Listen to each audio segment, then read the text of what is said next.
I think he's playing really clean football. He's just excellent in the progression game of just getting completions. He just gets completions at a really high level. The game feels very calm to him. And then when it gets off schedule, that's when he uses his legs, and he doesn't use them just to use them. All of a sudden everything gets matched out, and now he's out there, playing off schedule and making some phenomenal plays. So that's the challenge for us, is we got to do an excellent job on the first phase of the play, match things up, contest, all that good stuff. And then there's this second phase where the rush has to keep coming, the pressure has to keep coming. We still have to cover these guys in an extended period of time, because that's where he's made some explosive plays that change games. That is Saints head coach Kellen Moore talking about Bills quarterback and NFL MVP Josh Allen. And Allen is one reason why the New Orleans Saints are the largest underdog they've been in a game since 1975. Saints are a 16.5-point underdog on the road here against the Buffalo Bills. There's a lot of reasons to like Buffalo, obviously. They might very well be the best team in the league. They might have very well the best quarterback and best player in the league. This is in Buffalo, where the Bills have a 13-game home winning streak. The Bills Mafia has had a lot to cheer for. I don't know that there's anything in this game at all that I like for New Orleans.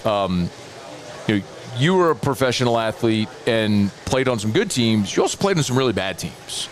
The Saints are a really bad team with no real expectation of winning anything. Losing to Seattle last week the way they did, if anybody had any, delusions of grandeur that maybe this team could catch fire and make the playoffs, I think all that went out the window last week. It was a very sobering reality of just how bad this team is. Quick. Right. So the first 4 minutes of the game. Well, and now you're going to Buffalo, and you're the biggest underdog. And Saints have had a lot of bad teams since 1975. I mean, the 1980 team was 1-15. I mean, you had the Mike Ditka teams. You had the Katrina year team that went 3-13. You've had some awful teams. None of them have been a 16.5-point underdog. So give me, when you're on a bad team, what is how do you keep going to work every day? It's hard, man. It is miserable to head into the office knowing you're going to lose the game. I mean, that's like,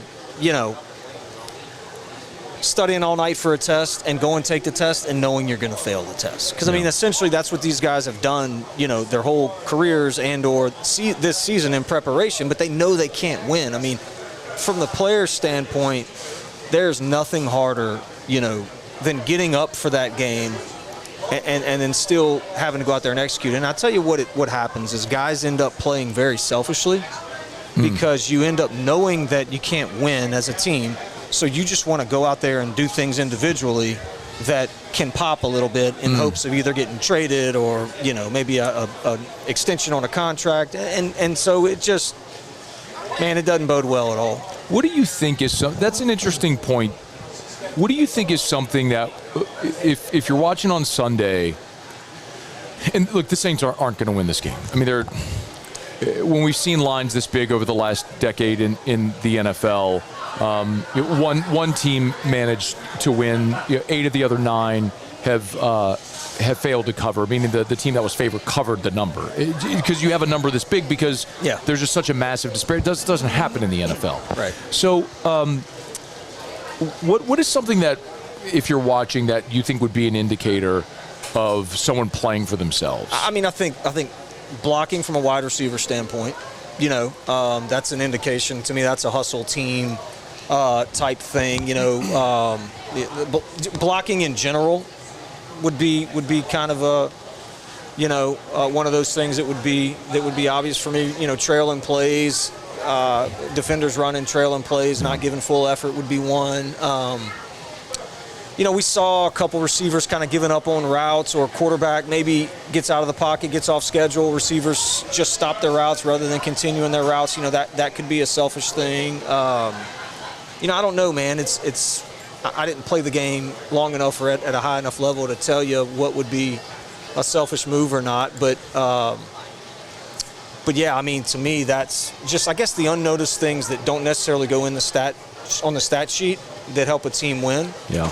And just not focusing on those things. I'll tell you the thing that bothers me, and I've talked a lot about my expectation for the Saints team in this season.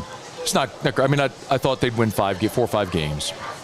And they may still, by the way. Like, that could certainly happen. Do you still feel that? I think the next 2 weeks, you're home against the Giants and the Patriots, who are bad teams, and you get those games at home.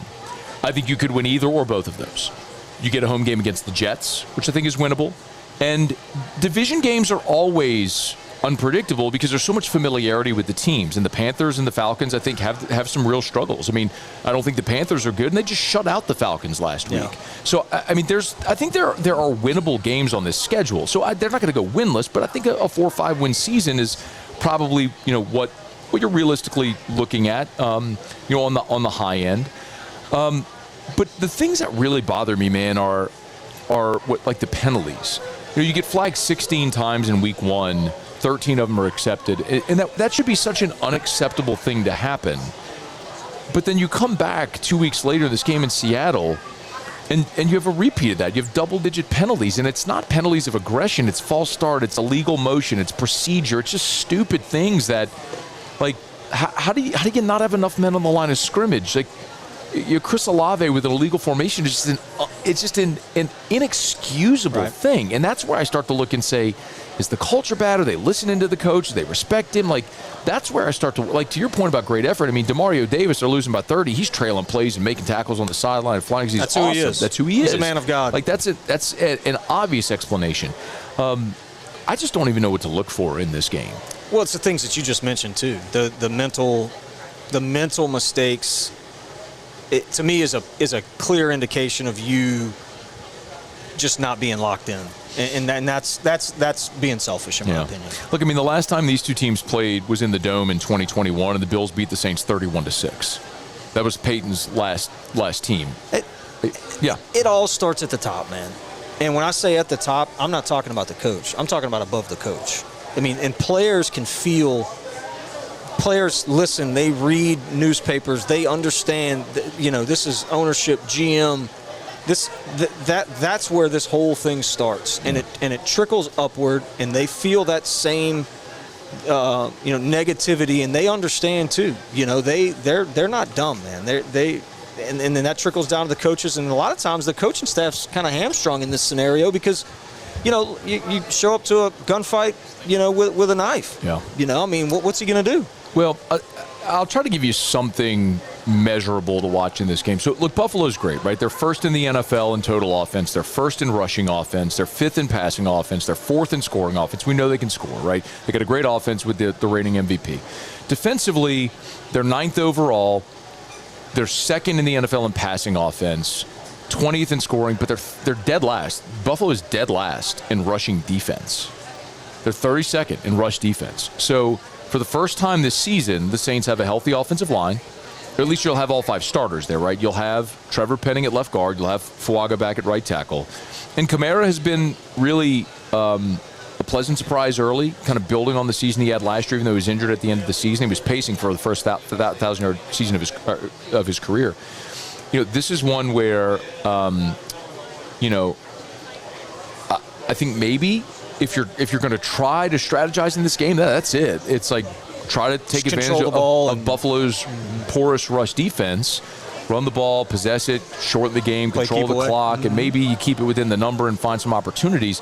I just don't know that the Saints defense, which is middle of the pack basically in every statistical category, if the Saints defense is ready for this challenge on the road, especially where you've got to protect the ball and play good on special teams in all 3 phases. And they just haven't shown the ability to do that. So, I want to see Alvin Kamara. I'm curious to see, another opportunity for Spencer Rattler, road game against, a tough environment, maybe the best team in the NFL.